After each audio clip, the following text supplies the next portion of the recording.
Hello everyone and welcome back to the Don's channel. I am the Don Fowler. This is a live AFL chat stream. Any questions AFL related, please feel free to fire away. Any questions channel related, please feel free to fire away. Hamish, mate, lovely Scottish sounding name. Hello, how are you? I hope you're well. Just sporting the old Frozen mug. Just in from my work here. Recent story I actually seen yesterday. I never got to doing a sort of video on it. Good day, mate. Anthony McKenna. It's about your namesake, Connor McKenna. He'd been caught playing in a GAA game. He played in a local GAA game here.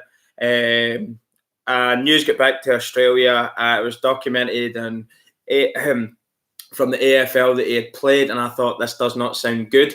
It was almost like they were saying it was a good thing. I was like, this doesn't sound good. He's going to be in for a world of shit right now. Of course, then Essendon got wind of it, and now they've,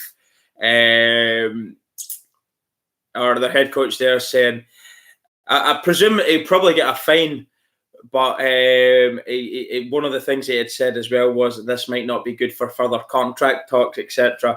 I think it's a bit harsh to be talking about contracts in front of the public eye. It's something that should be spoke about between him and Connor, and I also believe it wasn't that big a deal. Low-level sport, yes, he could have possibly got injured, but he's got, depending on the injury, if it was just a small minor injury, he's got a lot of time to recover from it. But he had said also that we sent him home for what we thought was a holiday, not to be going and playing in for other sports teams. So just a little bit of a developing story there. I don't actually think that. I think the way I would deal with that now, it's not as if when your man at Collingwood went and played basketball named Fill In because he was filling in during the season. Then you can see why Collingwood lost the plot. But for Essendon, there's no games on right now. Tell him not to do it again, slap on the wrist and move on. But to publicly say about contracts, I thought that was a bit is unstable. Please wait while can you hear me? Okay, it's came up my connection's unstable. Can anybody hear me? All right. I can hear you. It just keeps popping up on the screen. I'm not too sure if there's something going wrong. Do not know why that's doing that. The weather's actually pretty good here.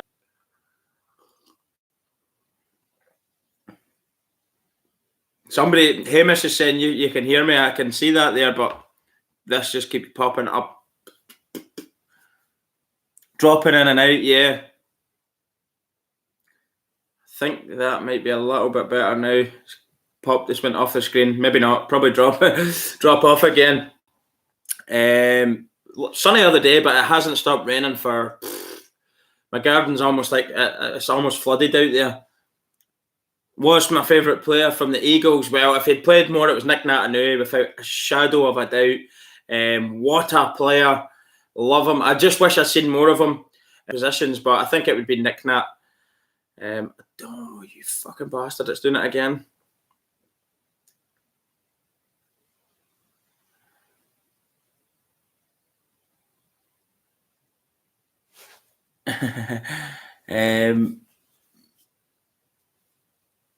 Australian internet, absolute crap. I've heard rumours about that, but I don't know just if it's just a piss take or if it is actually bad. We get really, really good internet here usually. I don't know. It could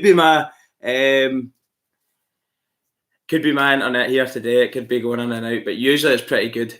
So don't know. Hopefully it just goes away. It's annoying because it distracts you. It catches your attention. I did a video on the other channel, contract talks with Brodie Grundy, which is quite a good story because, well, for if you're a Collingwood fan, it does look like he does. It does seem like he's going to commit his future to Collingwood. The problem between him and the club was they had offered 3 years. He wanted up to 7 years of a deal, but he's obviously away on holiday just now, so there's no contract being signed.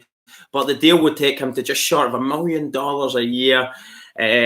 So incredible money, really not amazing in terms of there's sports out there that people are getting paid a huge amount, but that would actually make him the highest paid ruckman in the history of the game. So I think it's thoroughly deserved for him. I think that is fair in saying in 2019 he was the best ruckman of in the AFL in 2019. So he definitely deserves an extended contract. 7 years, he'll be happy. He's 25, I believe. So that'll take him up until he's 32 years old, which you would imagine probably won't have many years left in the tank after that.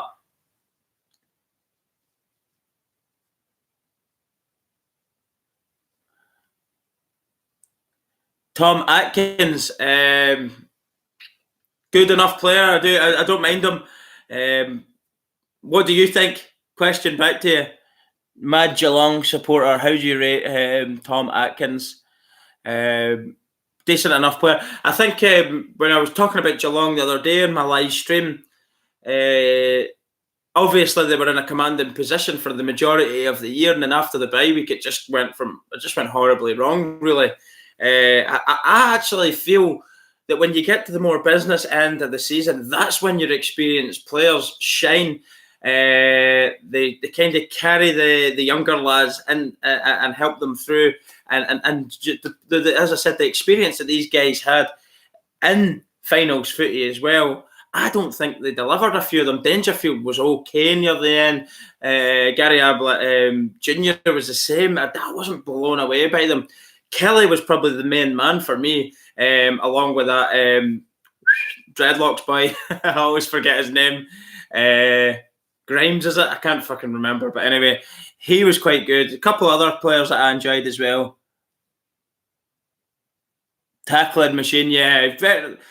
I love players for things like that. Somebody saying, do you think Danaher overrated? I'll get back to the question from Hamish after that. Danaher overrated? I'm not too sure. I've never seen an awful amount of him play. Certainly on the terms of how much he featured, then possibly. Was he going to stay there or not? Nobody knew where he was going to end up. It seems he's committed his future to Essendon. So I think for them, were they looking to offload him? I don't know what was happening there. Was he wanting away? Was Essendon looking to offload him? I'm not too sure. I don't know about overrated. I couldn't really say when I've not really seen a huge amount of him, but possibly, you know. So back to Hamish Brayshaw's question. What's your thoughts on the 2020 season? I'm really, really looking forward to it. I'm doing quite a few videos leading up to it, of course, with the AFL. We'll talk, as we're doing right now, we'll talk developing stories, whether it's new contracts, players possibly getting out, any scandals that might break as well. We'll do that. We'll do all that kind of stuff. Talk about that. But in terms of the footy for next year, I don't know if the question is who do I think. What do you mean by the question? Most of my thoughts for the 2020 season. My thoughts are I can't wait for it to happen first and foremost. But if you want to just sort of kind of break the question down in terms of who I think will win, what the top 8 will be, I could maybe answer it a little bit better for you. Colin, yes, mate, I would absolutely love to be able to watch the fight. I'm not too. It is the 15th for tomorrow, Friday. I don't know if I'll get it live here, and if I do, what time UK it'll be. But if I can, I'll watch it. If not, I will watch as much of the highlights as I can possibly see. Hi, Peter, mate. Are you all right? Your ladder position prediction.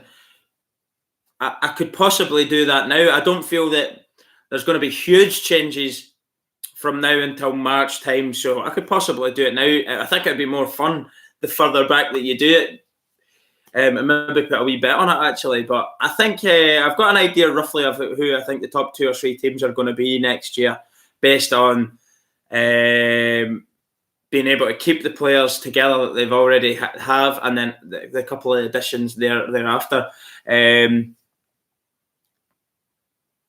So Big Barry Hall. So Barry Hall, I'm just finishing that question. Love Barry Hall, you're right. I hope he kicks his ass. AFL versus NRL. There's only one that I want to see win there, and it's AFL without any shadow of a doubt. Did get a little bit of abuse on that video that I did, Code War. Laughing about it. I don't really give a shit about that. Quite funny. But do you know what? Barry Hall's power and his strength, his size, his height difference, his reach, the aggression he was hitting the bag in. I know it's only a bag, and Paul's made the joke that bags don't hit back, but I've seen some of the flops that he's sparring with in the ring, and they're not much better than hitting a bag. I think you'd probably get more out of hitting a bag than the guy that he was. You know, when fists are coming back and you have to try and dodge and then jab, whatever, there wasn't a lot coming back to him. So he'd have been as well punching a bag. It probably would have been a bit more hard work than what he was coming up in the sparring in the ring. So come on, Barry Hall, let's bring it home for the AFL.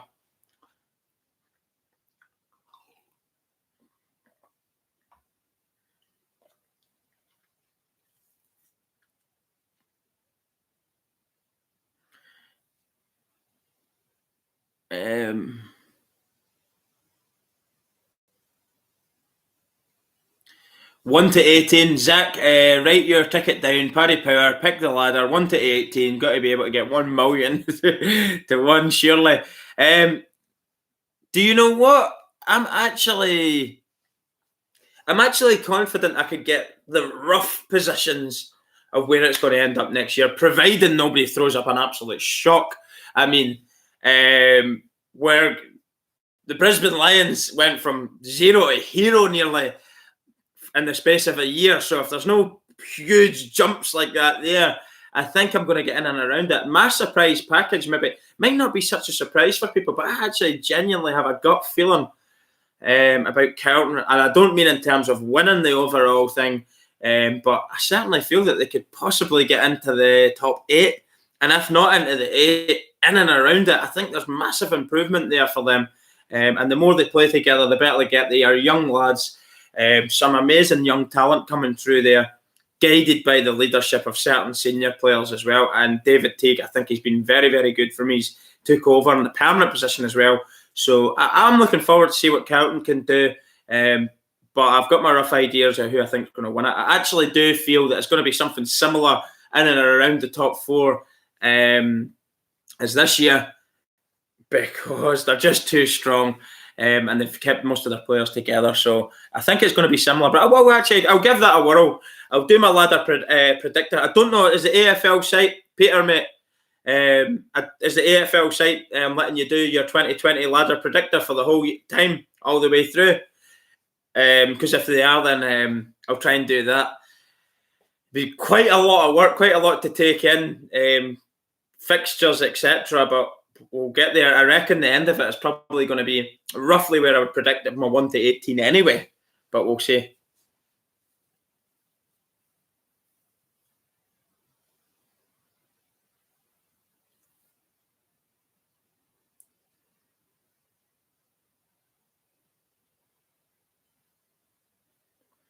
Where do you think Eagles will finish 2020? Julian,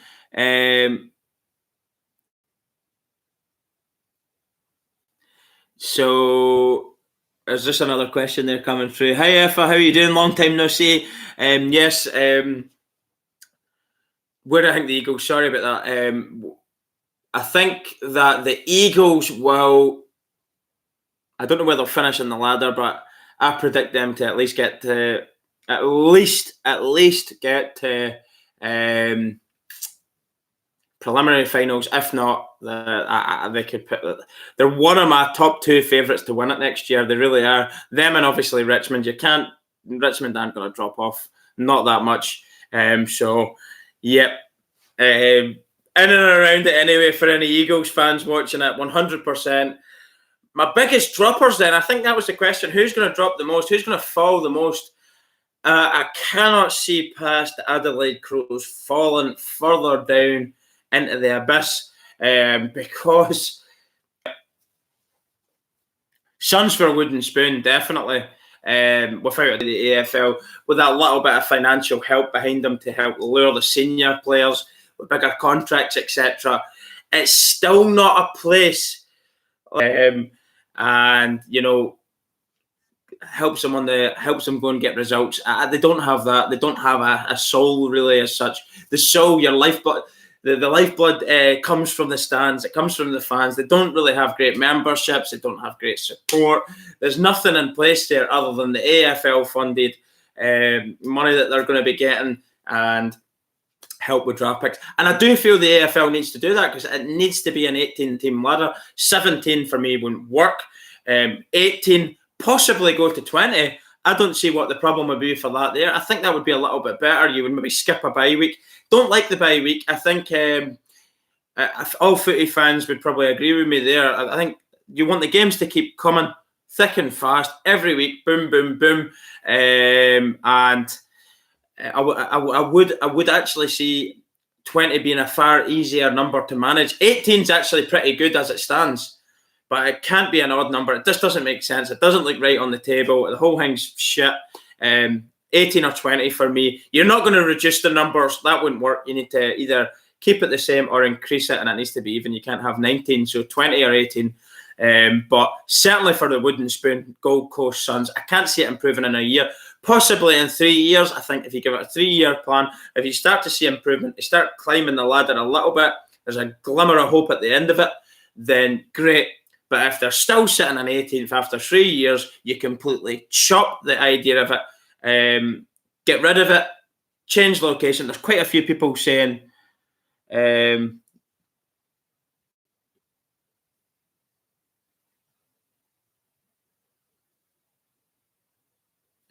comments. Tassie Cinder Drivers. Move a Melbourne team to Tasmania. Who do you move? I think you've already got North Melbourne play the odd game down there as well. Hawks play a few games down in Tassie. I think in Tasmania they deserve a team. I think everyone agrees with that one there. 20 is too much, too many Melbourne teams. Look, if you put a Tasmania team in there and you keep the Gold Coast Suns, then you're going to get another one, maybe Western Australia, Northern Territory. Would it work? Who knows? Too hot maybe up there. Another Western Australia team, possibly. South Australia team. Is there going to be anybody good enough?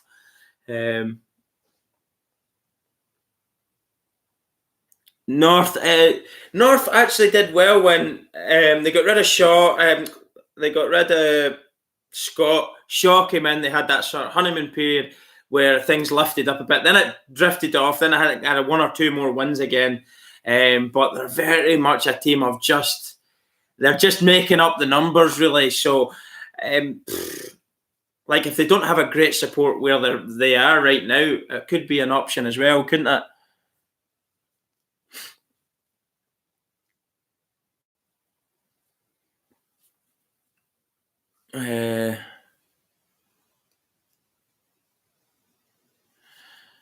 Jordan Pierce, Taz gets their own team, new team, not a reject team. Quite like it. I actually agree with you there. I really do. I think you owe it to them. But the only thing about it is, do you feel, and I was thinking about this the other day when I was doing something in the kitchen or something, I don't know what the hell. But if you look how long it's took to get the Dockers going, you look how long it's took for the GWS Giants to get going, and Gold Coast Suns just aren't going. I know Tasmania, there would be an appetite for having a team. They would probably get the support and the fan base there. They're diehard footy fans in that part of the world.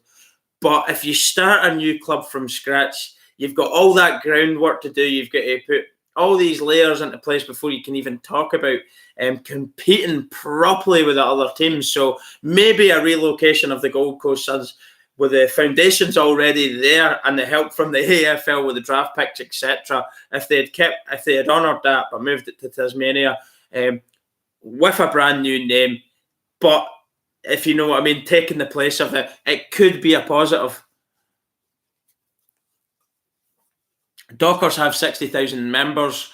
Yeah, look, I'm not saying in terms of support or memberships or whatever, fan base, of course, But in terms of like a team that's realistically, they've not achieved anything yet, have they? So they're still a work in progress. Until they win something, it's really hard to say that it's been a success. I think it's fantastic actually that there is rival team out there. It's probably the best derby in the whole of Australia for how much they don't get on, but certainly I think the Dockers still have a long way to go to compete at that level. I've seen them, but this year they were okay. They weren't great. I know they've been up higher up the ladder and are finals footy before, but realistically, like, they are just another team in and around 10, 11, 12 spot for me.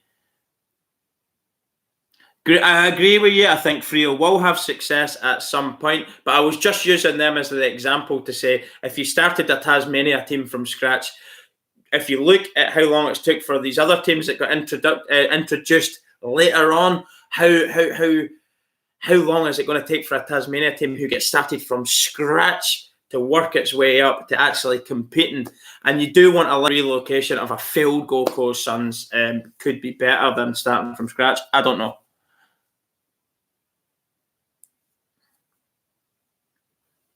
Flynn, like the song.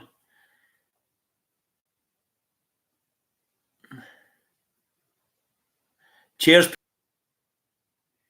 Jessica, the AFL salary cap is set deliberately low to allow the poorer clubs to compete as part of the AFL's equalization policy designed to neutralise the ability of the richest and most successful clubs. Yes, fairly valid point. I agree with that entirely. However, there is a but here. For me, that makes sense. But if you were a youngster, you spend 1 year when you get your draft, you get picked, and you're like, right, I don't want to stay here. Who are you want to go? Who are you going to want to go to? You're going to want to go to one of the more successful teams, the bigger clubs, the clubs with a bigger fan base, bigger history, more trophies to their name, more chance of winning. You want to win silverware as a player. You want to get your hands on silverware and make a name for yourself, and you might not be able to achieve that at certain clubs. So as long as the wages is great for keeping it as competitive as possible. But for when you start to get players that shine, Lockie Neal's another example there. Great player at the Dockers. I don't know if you're a Dockers fan, Jessica, but look at him now. He's went to the Brisbane Lions. If the Dockers could keep some of these guys that they've got, Brad Hill's another one, went to St Kilda. If they could keep a hold of the guys that are real first-class superstar players together, the Dockers would have a chance. But the Dockers just don't have the appeal to some of these players. And people are going to crucify me for saying this, but if you were going to pick a team in Western Australia and you're from Victoria, who would you rather go to based on chances of winning something? You're not picking the Dockers. You really aren't. And it doesn't matter about the money. What matters is if the money's the same, who am I going to get more of an opportunity to win silverware at? That's the way I would be looking at it. You've got a short career. You want as much success as possible. Who's got the chance to give me that? That's how I would look at it. So I agree with you 100%. It's brilliant for the sport. There's a wage cap, but at the same time, some clubs just have bigger pulling power, and that's just it. I think that's the same in every sport where you're going to put caps in. There's clubs with bigger histories, better, older traditions. They just they've just been going for longer. That's the sort of club that's going to attract you, not a young project club that's growing, yes, fast maybe, but it's not quite there. So Hamish, the Eagles suck up all the Western Australia talent and even Vic talent. That's how they get blokes like Josh Kennedy, and Tim Kelly recently. I agree. 3 unbelievable players you've just mentioned there. That's the pulling power of the club. They're even taking players from Victoria clubs, where everybody claims Victoria clubs or Melbourne-based clubs as well, get sort of better treatment from the AFL. There's less travel for them, which is not geographically their fault, by the way. But that there's so many things that people would say as of the advantage of Victoria clubs, but they still have that pulling power to go, come here, So, you know, for interstate clubs as well, it's not going to be as easy to do it. I think if you're looking at clubs like Collingwood, Richmond, now making a big name for themselves this last few years. I think counting how old they were, if they could actually climb that ladder again, huge fan base there, traditional club with a good, proud history. Obviously, that ladder over the last so many years hasn't reflected that. But certainly, if they could get themselves up there into competing, that's going to have a club. That's going to be a club again. That's going to attract players to want to go to. Kerry, how are you doing? Nice to see you talking here.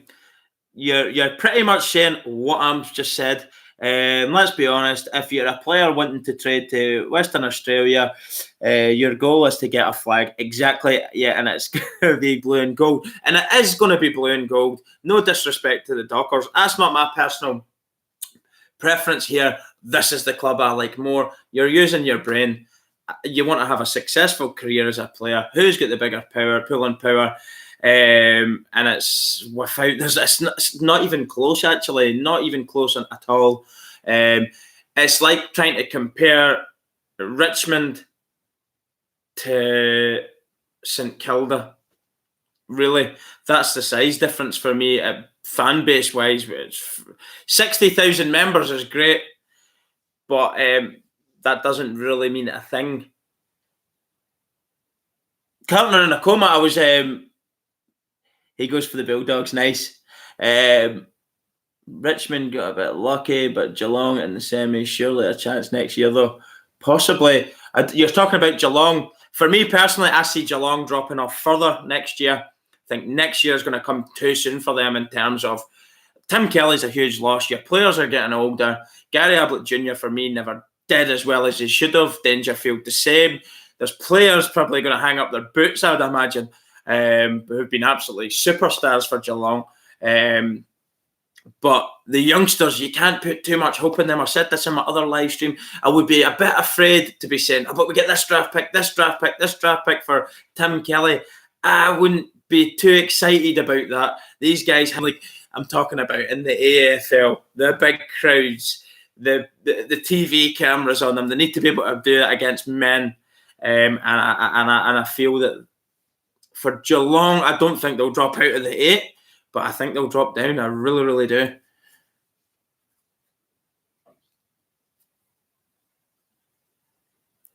Well, yeah, like that, Colin, mate. I appreciate that comment. Thanks very much. I mean, I'm no expert, certainly not. And if that's what the experts have been getting wrong, then fine. Brilliant. Thanks very much. Have been playing Geelong, drop off for 30 years. So, look, another big, proud club is Geelong. But in the modern world, sport is evolving rapid. And if you stand still, like their main priority should have been getting senior players and really good senior players and not worrying about draft picks. That's my opinion on it. I think their senior players didn't deliver at the business end of the season. Really let them down, in my opinion. For such a commanding position in the ladder, to how they kind of went out of it, no real fight. It was quite stalemate. It was actually quite. I've got to be honest here, watching them. I actually enjoyed watching them, and this is coming. I speak honestly here when I say it was one of the clubs I couldn't see past them winning the whole thing at one point. I said it so many times. If you look back to my old videos when I first started watching the sport, it's like I think we can all agree it's going to be Geelong's going to win it, right? Of course. So what a transformation a few months made, and they just crumbled under the pressure. So I think youth is not the answer. I think senior players, fit senior players who are going to deliver, that's what they should have been focusing a lot of their attention on. And I don't know, maybe there's time yet to get that sorted. I hope for you as a Geelong supporter that will happen for you, but I do see them dropping off. Not out of the 8, no way. They'll be playing finals footy, in my opinion. They're not that bad, but certainly there's teams better than them, in my opinion.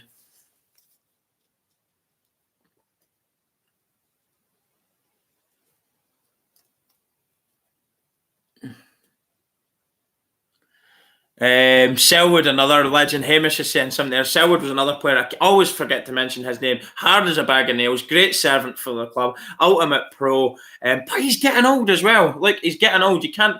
Is he not... Did he not actually retire as well there? Am I talking shit here?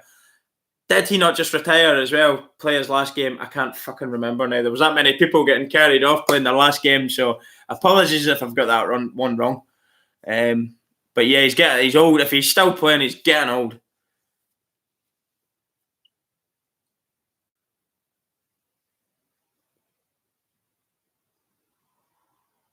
Zach, nice one, mate. I'm going to read this one out. Zach Carey.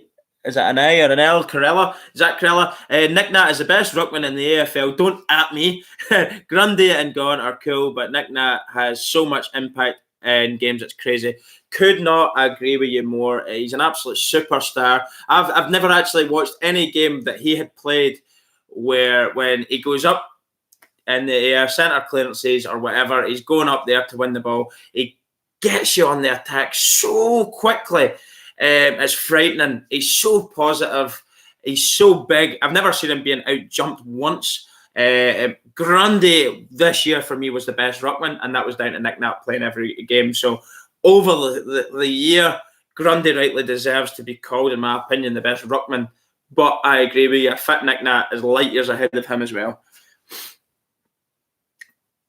Somebody's saying Nick Nat is fragile. I'd trade him. Well, look, there's always a danger of that there as well. Some people are just injury-prone players. I hope that he recovers fully. I want to see him a full year. That's what I'm excited about seeing. I would really, really love to see Nick Nat play a whole year. If he doesn't, there is a danger of that, though, isn't there? You see it time and time again in so many sports. You get high hopes for players. They're going to be world beaters, and they just can't keep themselves fit for a period of time. Another injury pops up, another one pops up, another one. Just no luck in that sense. But certainly for me, a fit Nick Nat, it's not even it's a no-brainer. He's different class, different gravy.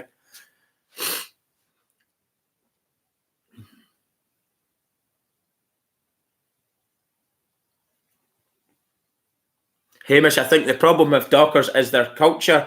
I'm not too sure what that means. I wouldn't take a stab at what you mean by culture.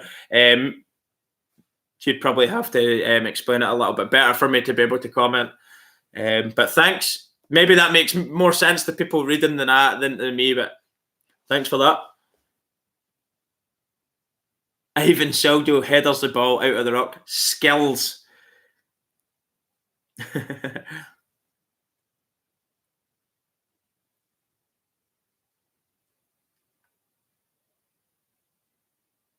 Colin, mate, yeah, so you're just sort of saying what I've been saying there.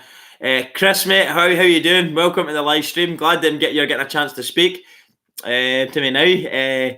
Great to catch up with another live stream. Always enjoy your thoughts. Lions should have a good 2020.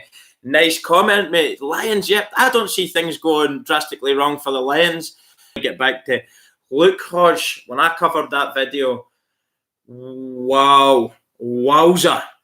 Wow, what a career that man had. I just didn't realise how good a fucking player he was. See, at 55, 60 metres, he is kicking bombs, mate. He is kicking bombs. And he's probably, he's going to do it. He knows he's going to do it. You know he's going to do it.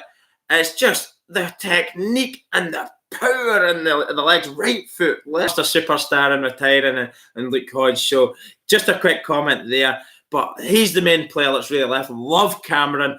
I love so many of the Lions players. I think they work well as a team together, a tight-knit squad.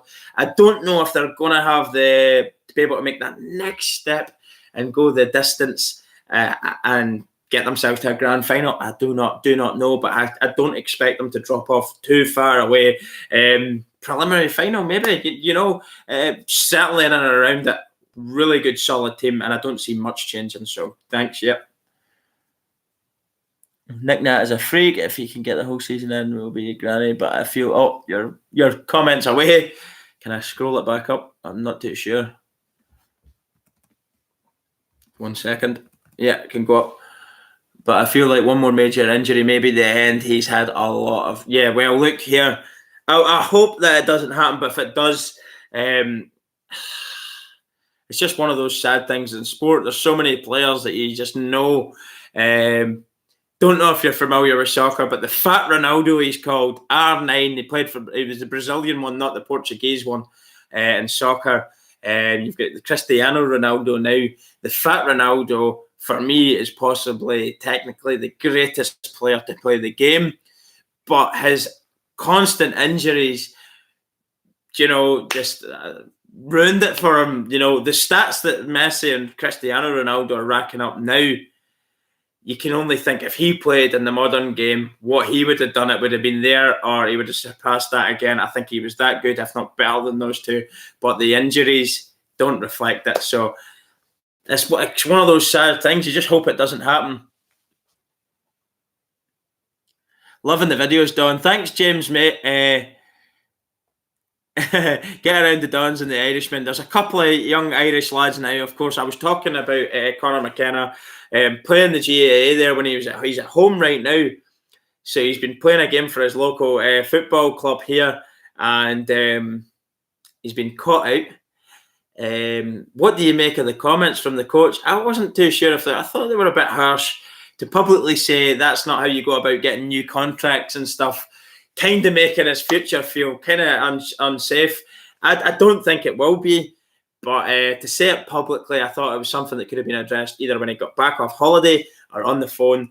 I would probably do it face-to-face and explain the error of doing what he's doing. Like, you were paying you good wages, you're playing in another contact game, you could have been injured badly, you weren't, but you could have been, and as long as we're paying your wages, we don't want you doing that. It's something you can deal with as adults, sit down and talk about. It doesn't need to be commented on. Do I agree with him playing the game? No, I don't think he should have played the game. Is it a massive deal? I don't think so. But the risk of injury when he's getting wages and in a professional sport, he's getting good wages, he should probably realise what he was doing and not played. But look here, I don't agree with the actions of the coach, what he said. I would have dealt with that better. And obviously you've got the other Irish man coming through, Ross McQuillan, I think you call him, fastest man at Essendon Football Club. We'll have to wait and see how he gets on. I think he'll have 1 or 2 years to get used to the oval, to get used to the formations, the tactics, the game itself, kicking the Sharon, that absolutely bizarrely shaped football. So that's going to be a little bit of things for change for him to get used to, and once he can start mastering that, I'm sure you'll see him making an impact on a footy field. So really exciting times for people coming from here to Australia. It's never been better, possibly with the amount of girls going in the AFLW as well. There's lots and lots coming over from Ireland. I don't know if there was other Europeans as well going and playing the ladies' game. So it's certainly something that's happening more and more frequently on a bigger scale. And why not? Why not? If I was playing GAA as an amateur sport, not that much differences between the sport. They've got a lot of similarity there. It's not a huge change. You're fit, you're strong, you're fast. You've got all the characteristics that I would take to make it as a footy player. Why would you not go, when you're not going to get paid there, go out and go on trials, get picked and the draft pick, get paid? It's a no-brainer. Lots more players should be trying to do it, and it might improve the standard. It might keep other local boys on their toes, knowing, oh, look, it's foreigners coming over here, just as good as we are, giving us a run for our money, basically. It's not a given. It could push on the quality. Different styles getting added into it. I think in the Irish game, it's not unusual to see you running at players, committing yourself to a player, and that's down to the fact that there's no tackling in the game, the same way as you would see in the AFL, where you can bump the shoulder through someone, you can drag them down, you can smash them basically in the AFL. You don't have that. It's more like a basketball type tackling in the GA, which I think is fucking shit. Shit sport in that sense for tackling, but it's got similarities in the way the game's played, kicking it, handballs, marks, etc. So there are a lot of similarities to cross over, but with the GAA, they're brought up in a way where you run at a man because you know you're not going to get absolutely fucking pile drived in a tackle. So it gives you more confidence to take a man on, and with that burst of speed, that change of direction, that agility to just leave a man in your dust. And as I say, and selling candy like fuck with the ball as well at the foot is fucking brilliant to watch. So that's why they're quite exciting to watch when they come into the Aussie rules, because generally running at a player isn't something many people try to run directly at them and get past them. So they're adding that sort of bit to the game as well, which is quite good in my opinion. So yeah.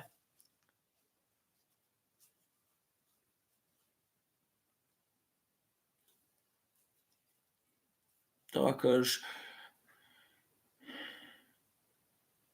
Yeah, most big guys, it's just going back to Nick Nat, I think, to Kerry. Most big guys, especially when so athletic, tend to be injury prone.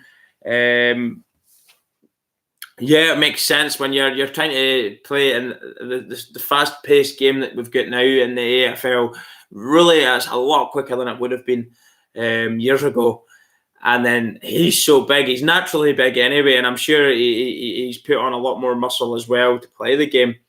And also try and be as explosive as he is with his pace. His pace is frightening. His burst of pace is one of the fastest in the whole sport as well. So all that mix, it probably would leave him more injury prone, carrying that little bit more body weight. Sorry.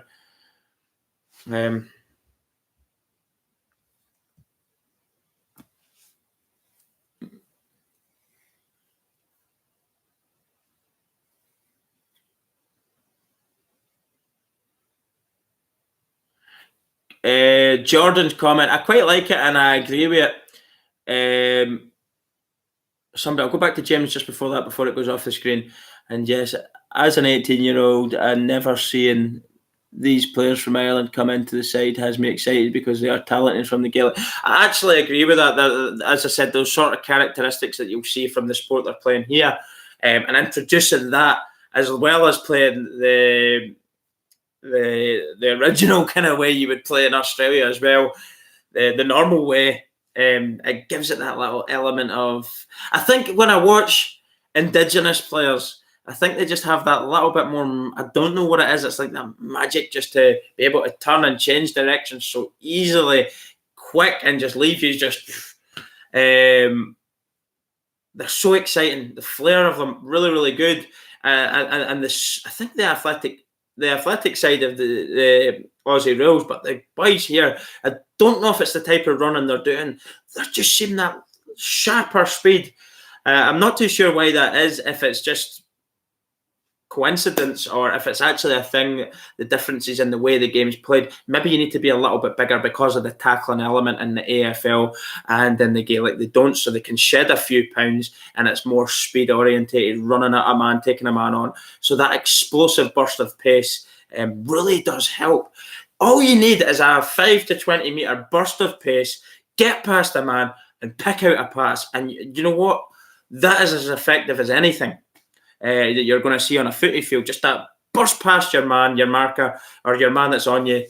Just get past him and then lift up the chin, look for a man in space, pick him out and move into space to receive the ball again. It really is just that simple sport. And it's doing the small things brilliantly. Be perfect at the smaller things, the finer details. That's what the Tigers are doing. They're just making the simple things. They're making them look piss easy. They're not easy. If it was easy, everybody would be doing it. But they're perfecting the simple things, and it really is that straightforward. And they're just dominating. It's fantastic to watch the flow of it. I actually prefer to watch the handballing game of Richmond than I would a long kicking game of the Giants. And don't get me wrong, I think the Giants can play both. They really can, but they find ways to score goals. I've seen it time and time again where they just find Canelio was a player I liked. He was before I think he got injured there, didn't he? So when you were watching him, he just found ways to. He was a bit of a freak, really, to me. I thought, wow, what a player! Found a bit of space, managed to get a goal out of nothing. Just found ways to score. So using the Giants and the fact that they were in the grand final, the style difference, big, tall, commanding forwards, big ruckman, like to Mumford and stuff as well. That's the style they're going for, the longer kicking game, going for marks, get it into the big men. But you don't need to do that to win.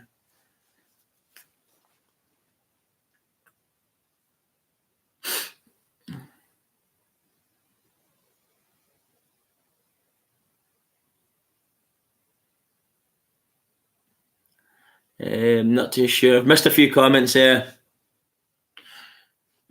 Jordan, Giants in the grand final made it so boring to watch. Sorry that was your first.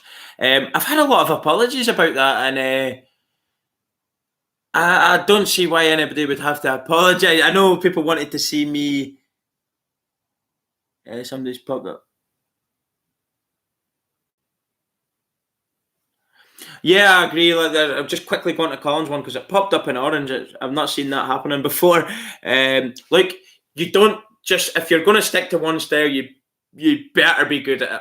You better be fucking good at it. If that's the style you play and it's the only style you're going to play, you best be fucking good at it. And that's what Richmond are.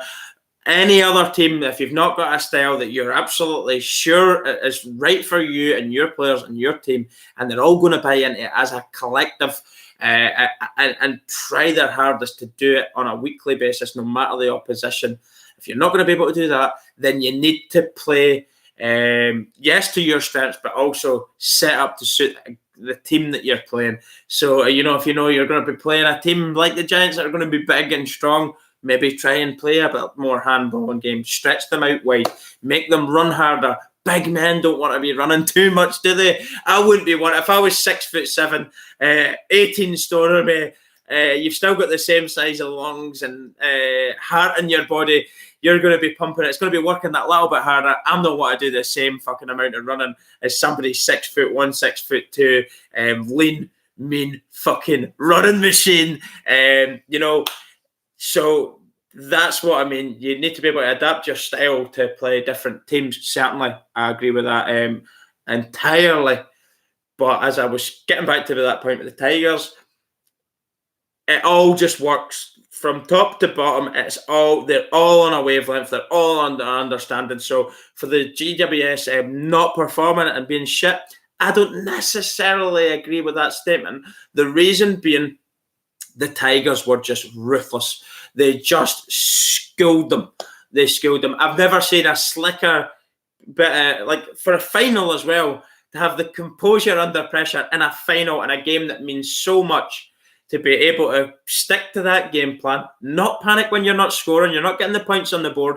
They know if they keep grinding out, playing the way that they do, the result will come. It will come.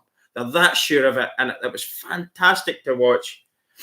But if I had a choice to see a competitive game, 100% agree with every single one of you. I'd love to see a competitive game, two teams going out for it. A last fuss after the siren winner, the drama, the late drama, so terrible for one set of fans, so amazing for the other, but for a neutral, unbelievable. That's what everybody would want to see as a neutral. But in terms of how they've been playing over the last 13, 14 weeks of the whole tournament, or the whole year, sorry, they stuck to their guns, they played their way they play, and they schooled the Giants.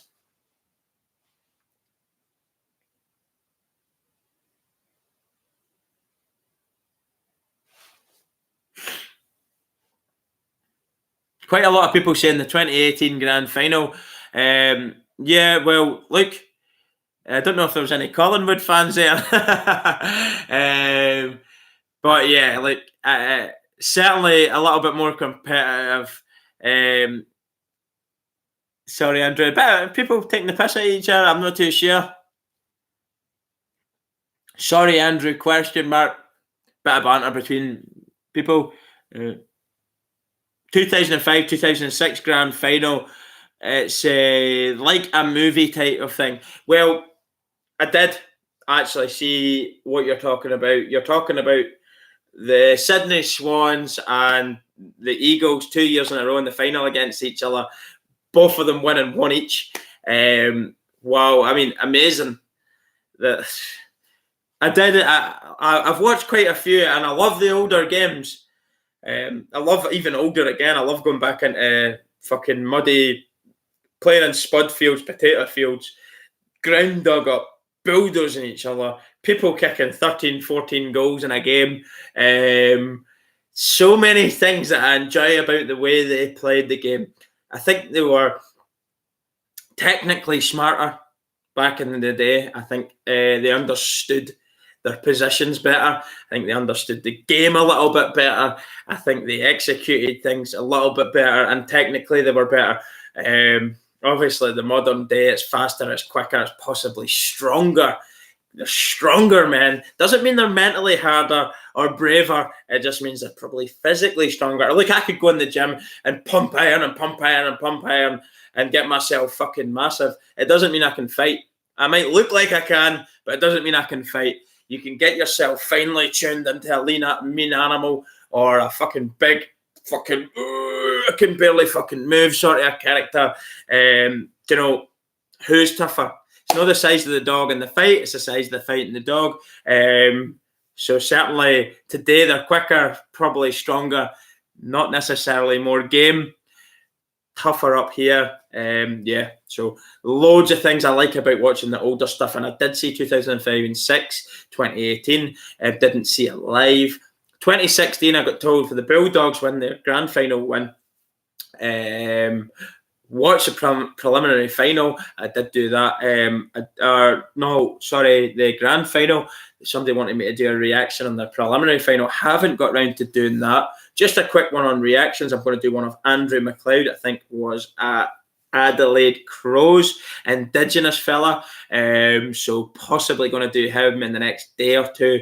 I'm looking forward to that. Because I love seeing the older scale players, especially the ones that got that. I'd imagine if he's Indigenous, a little bit. I'm expecting a little bit of Eddie Betts in him. I don't know why. I have no idea. Indigenous, they just throw that up. One of my favourite players right now because of that's Charlie Cameron. I think he's a little fucking wizard. He's probably what Cyril Rioli and Eddie Betts were when they were young. That's what he's doing. He's fucking really good to watch. I get really excited watching him. Hi Pat, how are you doing? I go for the dogs. Zed Extra, I go for the dogs. It was great to see my dad so happy. Ha. I'm a doggies man as well. Brilliant brother. Won the mighty West.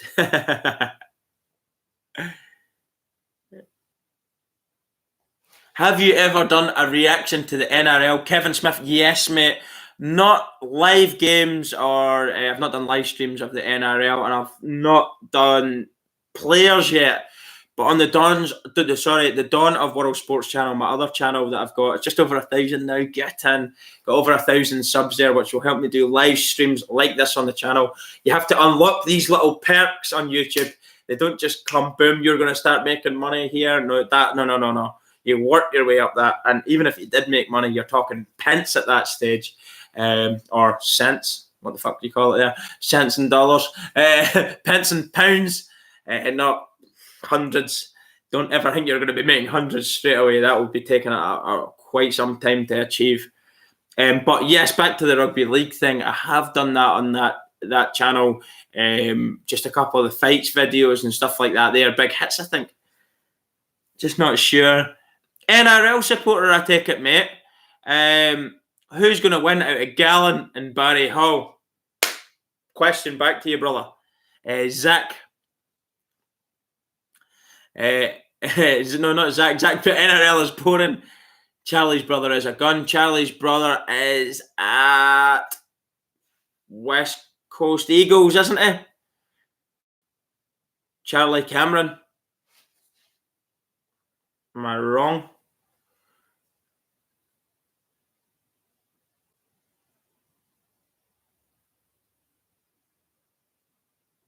Kenny the mighty West, but a little bit further from West, thanks.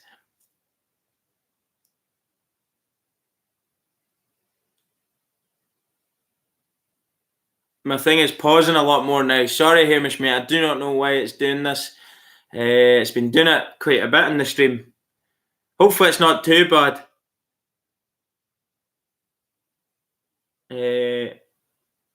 Yes, Jared. That's the one. Thanks, Hamish, mate. And somebody else, Julian as well. It's just popped through all of you there. Jared, that's a good wee player. Did he not, when he came on, his first game, correct me if I'm wrong, he's only 19 or something, score about 4 or 5 games on his debut? Jared Cameron, I'm nearly sure he did. And if he didn't score 4 or 5, he was involved heavily in the goals. He made what an impact. I'm nearly sure he kicked 3 first. He must have set one up, or he's missed a set shot or something. He nearly had 4, because I watched the game live and I thought, fucking hell, go on yourself, wee man. Look, this is it. Be fearless. Go out there. Take your fucking opportunity with 2 hands and fucking grab it with both hands. And go out there and do it. Brilliant. If you've got the ability, you can do it. His first 8 kicks in the AFL resulted in 8 goals. So that cuts off that one that I says, where did he miss one? So he never missed one. He must have just passed one over to someone. I'm nearly sure he was involved in 4 maybe goals in that game. Really, really good anyway. Great debut for the young man.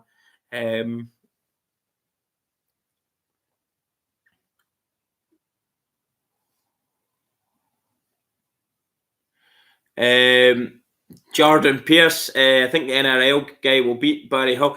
Age isn't necessarily on Barry Hall's side with this one, and neither is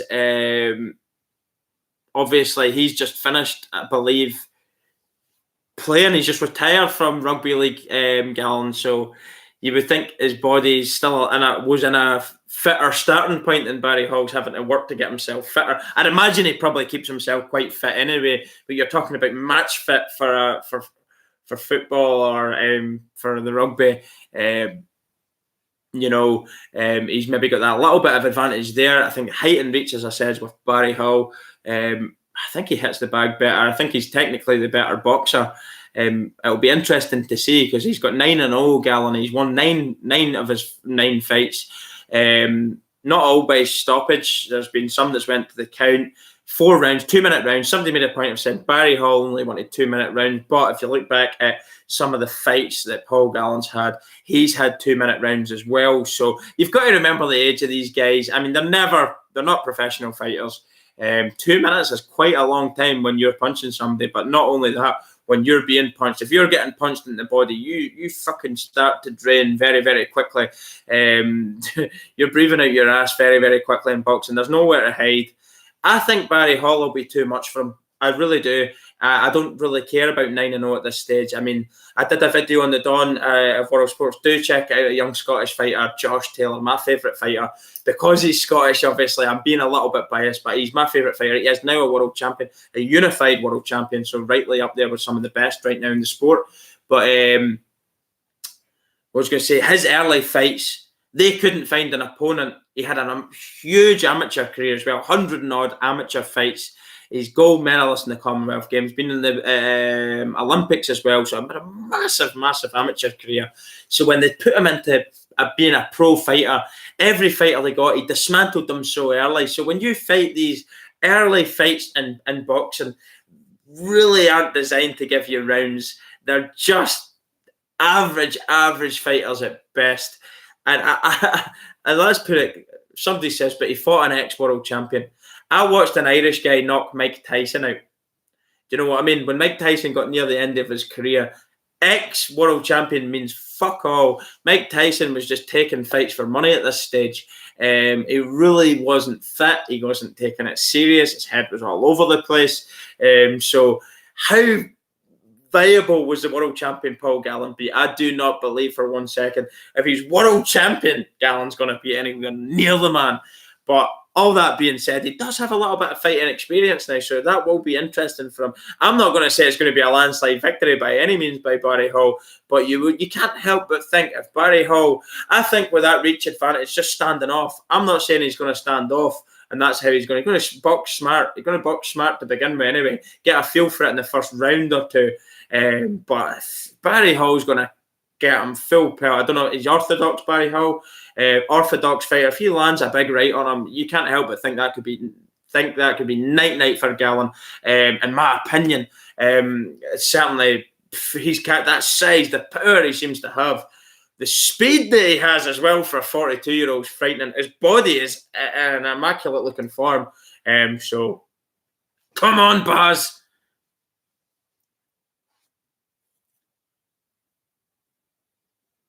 Kerry, thanks very much for joining. Catch you next time. Always a pleasure.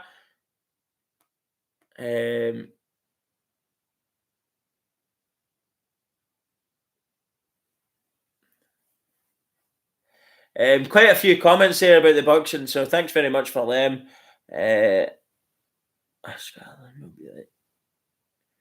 Barry goes mental. Okay, good player. Few footy things there going back.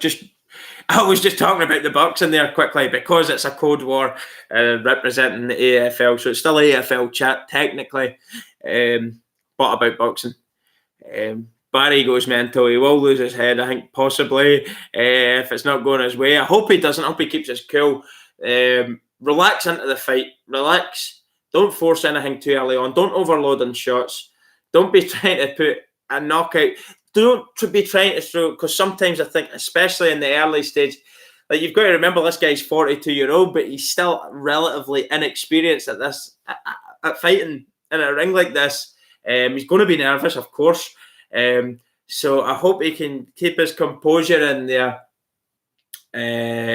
Not try it and throw knockout punches every one. Work your way into the fight. Get a feel for it. Relax. He's got the reach on him. There's no reason why you just can't keep him off at arm's length. Throw some jabs. Get the jabs in there. Get a feel for what he's trying to do in front of him. And then end of the second round, you should have it sussed. Third round, step it up a gear. I reckon he's got the beating of him. I watched a few of Gallen's fights, actually. I wasn't overly impressed in terms. He's not a great boxer. Let's be fucking blatantly clear about this. I watched quite a bit of boxing. He's not a good boxer.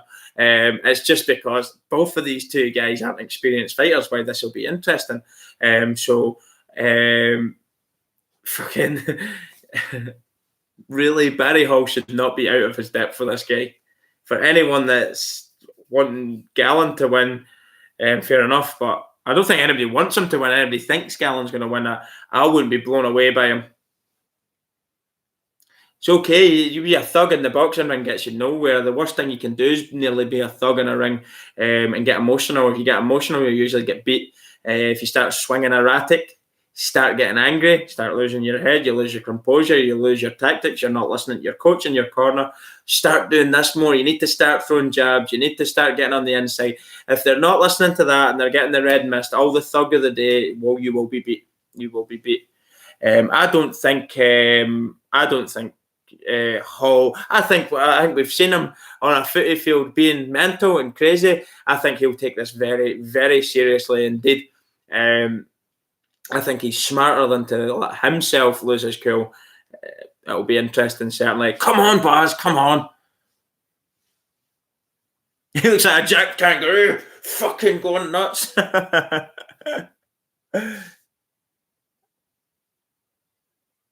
Are you a UFC fan? I was a UFC fan, but I'm not really a UFC fan anymore.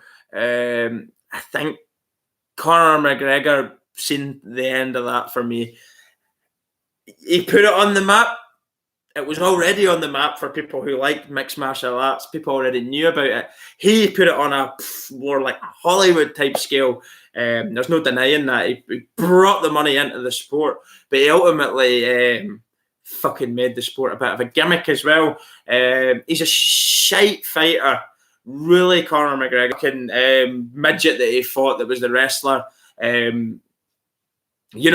All these things. I don't think Nate Diaz, I think the first one, couldn't wait to tap out. Got a little bit of a choke on. Nate Diaz had rocked him with a punch just before that as well. A lot of people want to forget that there. He was rocked by Habib as well with a punch. And I swear if that knee had connected on Conor McGregor's face, we're going to be fucking dialing 911 very, very quickly. Get the ambulance in there because that cunt's going into a coma.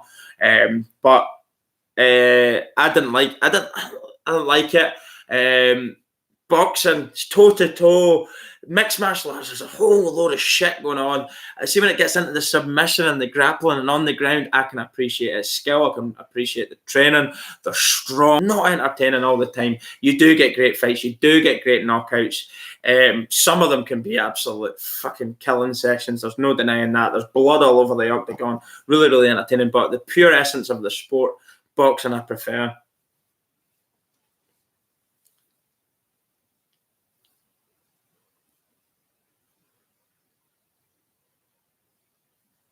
Kevin Smith.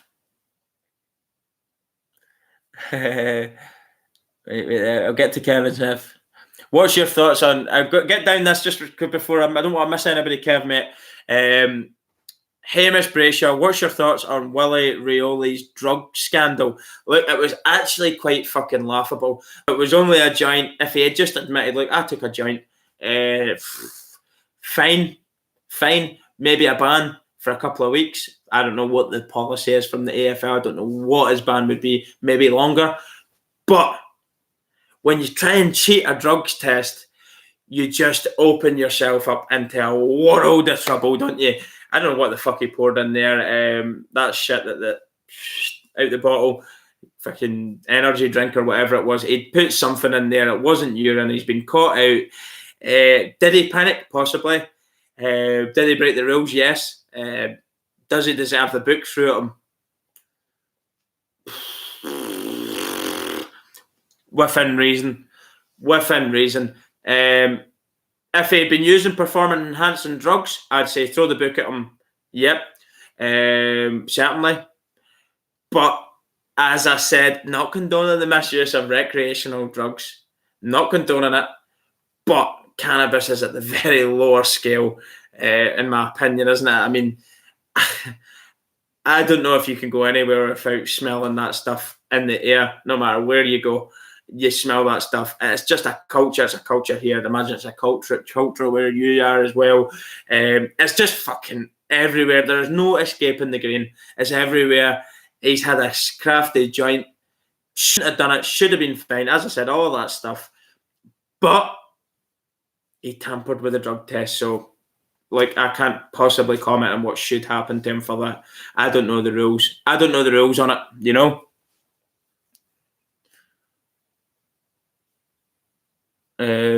Back to Kevin. I'll get back up to you, mate. Your comments went down the thing there. No.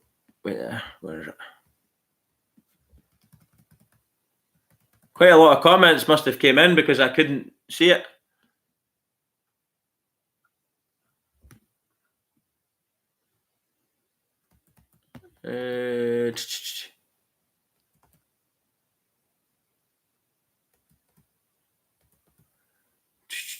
Kev, so it sounds like you're right. I can't really say. So I think that's it there, isn't it?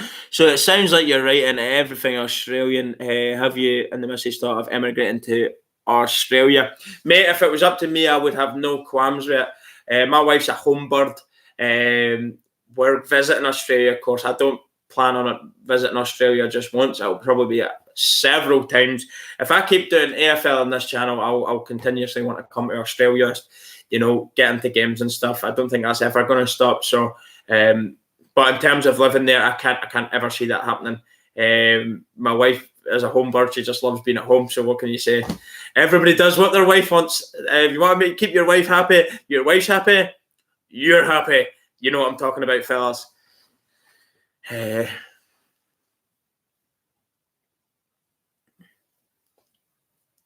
George, I was there when George St. Pierre, BJ Penn, Captain America, Iceman.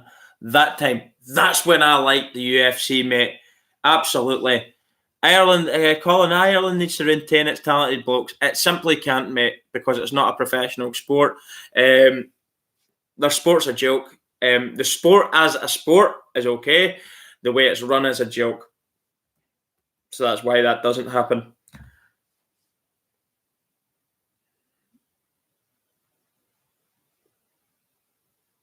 Hamish, see what Cousins did way worse stuff and barely got anything. Well, I don't know, mate, what he did. I know what he was addicted to. I know the substances he was doing. I know the parties he was going to. I do not know if he tampered with drug tests. That's the problem here. Did Cousins do that? I have no idea. You could probably enlighten me to that one. I'm not too sure he did that. We all know his problems with addiction. Addiction is something like it's a disease. If somebody got cancer, you wouldn't be going, oh, in the media, look at him, he's got cancer and blah, blah, blah. You wouldn't be pointing out his illnesses. There's been people who had terminal illnesses and lost the plot, can't deal with it. They go and do crazy stuff out of character. More, though, you'll see on this front, alcoholics, gamblers, but these diseases, the addictive diseases, alcoholics, gamblers, drug abuse, drug addictions, you usually see questionable behaviour that goes with that. Things that probably wouldn't normally do if they were sober or trying to chase the drugs. They do need punished for their crimes, certainly the things that they may do wrong. But it's a disease, it's an illness. I can't possibly comment. I genuinely believe that I've got number of respect for the guy, a great footy player. He entertained thousands of people over the years he played. Could he have been helped better? I don't know, probably. They did try and help him, and that's the old scenario. If he doesn't want help, then he can't be helped. He needs to want to be helped. He needs to want to help himself. That's the problem with addiction. You can't see the woods for the trees sometimes. And do you know what? Addiction's a really strange thing. He is where he is. I wish him well. I hope the media are so quick to lavish them with praise. They're throwing money at them. They're wanting interviews with them left, right and centre when it's going well. And as soon as it goes badly, fucking same media banging and vomit all over him, whatever story they could have. And I, for one, will never really give a shit about those red top rags writing that stuff. I despise their talentless journalists. So I'll always take Ben Cousins' side for that, unless he's actually hurt me. A lot of people are going to make jokes about situations like that, and that's what they are. And I can see jokes for being jokes, but when the media are getting paid to be kind of impartial, to tell stories, why is it? There's an old Diego man's gear. Him, they love him, they support him, they wish him well. But Western media, when the good's good, they're fucking making their money off that. When the bad's going, that's even better because they're probably making even more newspaper sales. And us fucking mugs are buying them. That's why I don't buy newspapers. Don't buy them. The stuff that they did to Paul Gascoigne here in the UK, knowing he was a raging alcoholic, knowing that he's a walking, talking headline for them, they used to put bottles of Bacardi and bottles of vodka on his doorstep, and let's see what the headlines will happen. Or he's done something daft because he's drunk. You just do not know what these people were doing to that man. Give them a hand and help them up. Would you kick a homeless person when he was in the gutter? Or would you throw them a bit of money or go and buy them some soup or some stew, warm stew or a cup of tea? You don't fucking kick them when they're on the ground. So these people are just the next step. Give them fucking any money. They're scumbags. Really bad, poor life decisions. But look, they get their headlines and we'll keep buying it. We'll keep buying it. Why? I don't know. Sorry, everyone. This typical scam fest to support exploiting people and ruining their lives.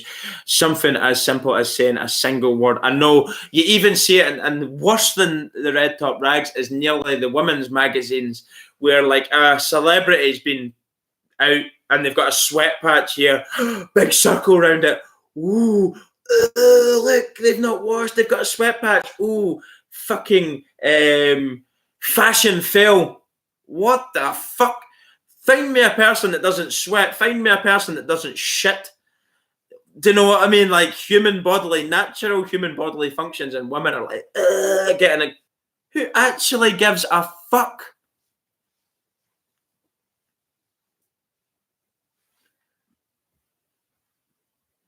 Well, look, I tell you what, I'm not going to keep going. I keep saying,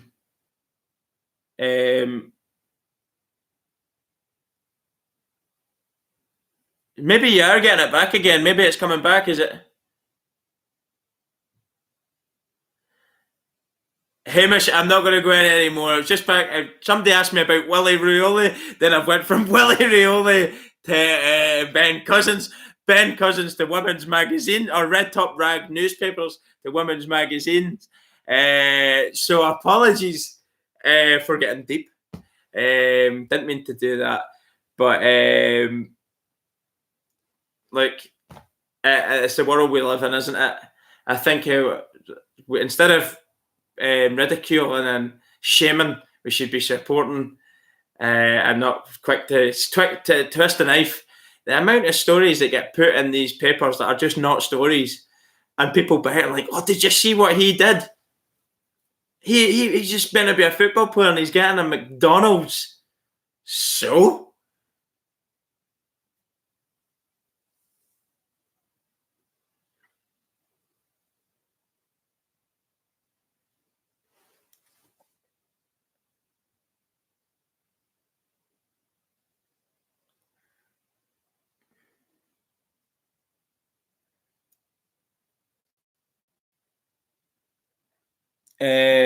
Somebody's painting that. So the economic benefits of China. I did touch on this, the Shanghai game. I understand Port Adelaide's reasoning for wanting this game. It's not necessarily to grow the game in China. It's to kind of get. It's the Chinese businessman there, billionaire. It's pretty much to encourage him to get his fucking wallet out and spend money. And help the club out to increase that sort of exposure, to get people investing their money in the AFL, not to expand, not to grow the game. Commercially, fantastic.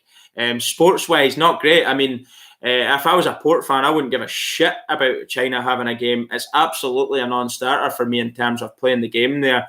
But if you want money, and that's what it's about, I would hate to see football in the UK doing this. I would absolutely despise it, and it's going that way. You're going to start seeing games in the Middle East because that's where the money is. You're going to start eventually seeing Man United and Liverpool and Chelsea and Arsenal, Real Madrid, Barcelona. You're going to start seeing them trying to get games out there, playing a league game out there, and that's the beginning of the end of the sport, selling its soul to the devil. That when you start forgetting about your own fans that bleed the club. Port fans there, I'd say there's a lot of Port fans there. Quite annoyed not getting to see every single game. They have to sacrifice it to Shanghai. I would be fucking raging. Shanghai, China do not play these sorts of sports. They don't play rugby. And China went up tenfold from like 3 or 4 to like 2 of China financially. But when it comes to a sport, now it's saying about my connection. When it comes to sport, they don't have the same interest as us in China and what we play. If I was actually going to be watching, I wouldn't watch Chinese football, soccer. I wouldn't do it. Shit, it's crap. And if some player from Europe wants to take $1 million a week to go and play in China, I'm still not going to watch Chinese football. If fucking 20 top European players went and played in China and got £1 million a week to go and play in China, I'm still not going to watch Chinese football. So you can get my trend here. I'm not going to watch Chinese football. So you're not going to grow the sport. I can't imagine many Australians want to watch the Chinese AFL league. Don't think they would give a fuck about it. So when it comes to bringing in the money, that's what it's all about. If it financially helps the Australian league, the AFL, more money, great. But you're barking up the wrong tree with trying to grow the sport, as that is 100% a no-brainer for me. They don't play the same stuff as us. They've not got the same sporting interest. That's not what we do. Different culture. That's just it.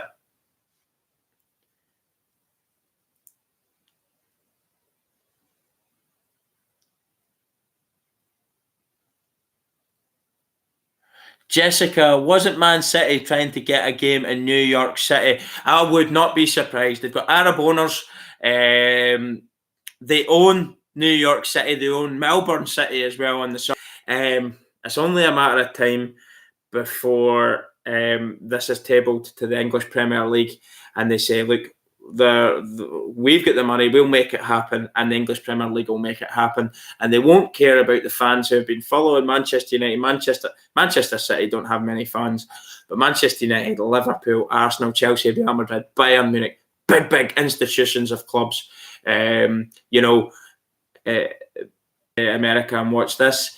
But they've got fans in America for these clubs. So Australia, we can sell it out in these places. But look, soccer's a well-oiled machine. It's the biggest sort of contact sport really in the world, isn't it? It's in so many countries. It's unbelievable. Sports sector. Being a Port fan, I'm happy to play games over there as we haven't lost yet. 3 from 3. That is definitely an LOL. That's rated terra firma. I see your comments quite a lot, mate. Nice comment. I know you're joking, but as long as you're winning, you're happy. But seriously though, it's a damp squib. There's nobody at the ground. It was a strange. I watched the game live, I think, that one, and it was so strange. You know my views. VAR is diabolical, 100% right. I agree with that entirely. Somebody has said, Jessica, Liverpool played at the MCG in front of 100,000 people. So there you go. There is an appetite in certain countries for this. I don't think Australia would be pumping that much money into the English Premier League. They would want a game over there. It would always just be a pre-season friendly. But for a league game, you'd imagine it's going to be in these Arabic countries where they've got a lot of money. They're multi-billionaires, and the money's never going to run out. They'll pay for the privilege of having it in Qatar or Dubai or somewhere like that there. Maybe even these big billionaire Americans. I don't know. So...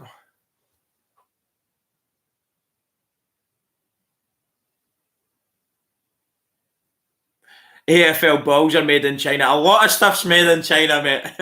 I'd say most balls that are on it, most different sports are made in China. Dirt cheap. So,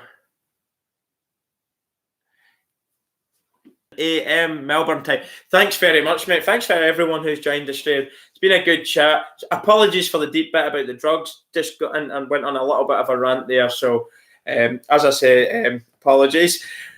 But I'm going to call it an end. I'm going to get a cup of tea. My throat is starting to get dry. It's great talking to everyone. I love talking about sport. I'm actually thinking about doing, it would be more like podcast, talking like this, videos. Have to get the topics. It could be good topics from breaking, developing stories, and do little podcasts of it. On the dawn of world sports. That'll probably be the channel I'll do that on, just breaking sports news. You might not like soccer, but there'll be the odd breaking soccer story, maybe rugby, just whatever, just a wide variety on it. It isn't AFL channel, it's a sports channel, but it will feature a lot of AFL. Don't worry about that. So as I say, podcast type things, I think kind of like what Joe Rogan does. Talking about sport, not so much world topic, just sport, not politics, none of that shit, religion, nah. Yeah, so that's what we'll do. That's what I'm thinking about doing. Like this, but not on a live stream, but also have unlocked the live stream feature on that. I was saying that earlier on. Quite looking forward to doing a live stream on that channel. And it's just my channel. It's not the family channel. This is the family channel, but it's quite difficult. They're in so many clubs right now, the kids, it's quite difficult to get a family thing. One thing I want to add, there was quite a few people expressed interest in from Australia or from wherever you are. Maybe there's people from other countries watching just now. Certainly get in touch with me. I have the P.O. box. I don't know if you've seen it on some of my videos that I've been putting up. There is a P.O. box right now that we have available now for sending stuff to. So I'm quite excited about the P.O. box option. And you can send it. But if you are interested in sending something, I want to say one thing, give you a shout out so I can thank you personally in the video for sending a gift, because we'll never take it for granted getting sent stuff. It really is great getting sent the stuff, being able to thank people, and just, it's going to help me as well with the future plans to have an AFL studio. But what I was going to say, maybe it's not AFL stuff, but if it is AFL stuff, it'll help with my future AFL studio that I want to get sorted in the back garden, get one built up, video form as well. And you might have a message you want me to read out as well. I don't know. I was just thinking there, write a message, somebody say, can you propose or something for ask my wife to marry me or something? Yeah, well, I could possibly do that if you wanted me to, by the way. I don't know why that came to my head. That's bizarre. I seen something the other day, I don't know if it was on Facebook, where the guy got him proposed to his girlfriend. I don't know why, but that just came into my head there. Somebody wants me to help them propose to their women. That service is actually not available. Fucking what did I get out of that? Suppose I've helped this son. I don't know. Just came into my head. Peter George, one big shout out to him, and he does deserve a description in the description section on all of our videos as well. He's a patron. You can do that. There's bronze package, silver, gold. Gold gets you probably a free baseball cap or cap of the Don's Channel logo, the TDC logo, after 3 monthly payments as well. It's just something to do. It helps us grow, and also it is actually helping us fund our AFL vlogging trip. All the money that I make on advertisement with the adverts on the videos, and people paying, such as Pete there, my friend, Peter George, is going into a savings account to help us pay for our family vlogging trip and equipment that I'm going to have to use to make the videos, of course, as well, tickets to the games, etc. So all of that stuff helps if you're interested in that. Thanks very much, everyone. Had to get that in there. Cheers, guys. I'll see you all soon. Don't know when I'll do my next live stream, but there is going to be a few videos coming in the not too distant future with AFL again. I did say it was Andrew McLeod was one of them. I did have another one off the top of my head. I can't fucking remember who it was. Peter Mateo, can't think. Good night, good morning, good night. Quite a good time ahead of me here. So thanks, folks. See you soon.